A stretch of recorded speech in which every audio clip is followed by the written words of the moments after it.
রোজা রেখে ইনজেকশন নেওয়া যাবে কিনা, ইনসুলিন নেওয়া যাবে কিনা? অনেকের কাছে একটা প্রশ্ন, হুজুর আমি তো অসুস্থ মানুষ, আমার বিভিন্ন সময় পেইন হয়, ব্যথা হয়, অনেক সময় দেখা যাচ্ছে যে কারো ডায়াবেটিস আছে, তো ইনসুলিন নেওয়া যাবে কিনা, ইনজেকশন নেওয়া যাবে কিনা?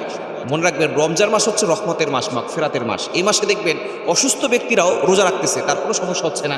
আল্লাহ পাক রব্বুল আলামিন সুস্থতার সাথে তাকে রহমত এমনভাবে দিয়েছেন যে সে রোজা রাখতে পারতেছে। এই দুইটা সময় সবচেয়ে বেশি রহমত আছে। এক নম্বর হচ্ছে রমজান মাসে দেখবেন প্রচণ্ড গরম, তারপর আমরা রোজা রাখতে পারতেছি। আবার দেখবেন হজের সময় প্রচণ্ড রোদ, তারপরে দেখবেন মানুষ কাবা শরীফ তাওয়াফ করতেছে, সাফা মারওয়া সাই করতেছে, মুজদালিফা হেঁটে হেঁটে যাচ্ছে, আরাফার ময়দানে হেঁটে হেঁটে যাচ্ছে, তাদের কোনো কষ্ট হচ্ছে না। অর্থাৎ কষ্ট হয় কিন্তু আল্লাহর রহমত থাকে, রহমত বৃষ্টির মতো নাজিল হয়। রমজান মাস হচ্ছে রহমতের মাস। অনেক অসুস্থ ব্যক্তিরাও রমজানের রোজা রাখে।